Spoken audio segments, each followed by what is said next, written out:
ఏలూరు జిల్లా కోడిగూడెంలో వింత చోరీ జరిగింది. దేశవ్యాప్తంగా గ్యాస్ కొరత నెలకొన్న వేళ శ్రీను అనే వ్యక్తి ఇంట్లోని గ్యాస్ సిలిండర్ను దొంగలు ఎత్తుకెళ్లారు. ఉన్న ఒక్క సిలిండర్ పోవడంతో ఆ కుటుంబం కట్టెల పొయ్యిపై వంట చేసుకోవాల్సిన పరిస్థితి ఏర్పడింది. ఈ బాధను శ్రీను సోషల్ మీడియాలో పంచుకోగా ఆ వీడియో ఇప్పుడు వైరల్ అవుతోంది.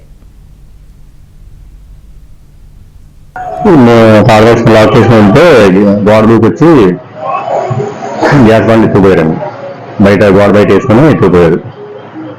అంటే ఇప్పుడు గ్యాస్ బండ్ల వల్ల చూస్తున్నారు కదండి, యుద్ధాలు ఇవ్వడం వల్ల గ్యాస్ బండ్లు బాగా టైట్ అయిపోయింది. మేము స్పేర్ బండ పిల్లల పొద్దున్నే క్యారేజీ అని స్పేర్ ఉంచుకున్నాం. బండ రేపు ఏళ్ళుండి అయిపోద్ది, అది పాతది. కొత్తది ఇప్పుడు లేదండి. బండ గురించి ఇప్పుడు చాలా ఇబ్బంది పడతాం. ఎక్కడికి వెళ్ళినా బండ్లు ఎత్తుకెళ్లారు.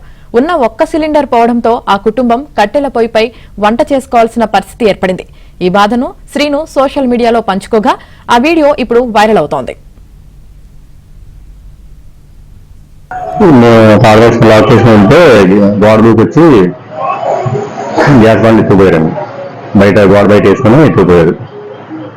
అంటే ఇప్పుడు గ్యాస్ బండ్ల వల్ల చూస్తున్నారు కదండి, యుద్ధాలు ఇవ్వడం వల్ల గ్యాస్ బండ్లు బాగా టైట్ అయిపోయింది. మేము స్పేర్ బండ పిల్లల పొద్దున్నే క్యారేజీ అని స్పేర్ ఉంచుకున్నాం. బండ రేపు ఏళ్ళుండి అయిపోద్ది, అది పాతది. కొత్తది ఇప్పుడు లేదండి. బండ గురించి ఇప్పుడు చాలా ఇబ్బంది పడతాం. ఎక్కడికి వెళ్ళినా బండ్లు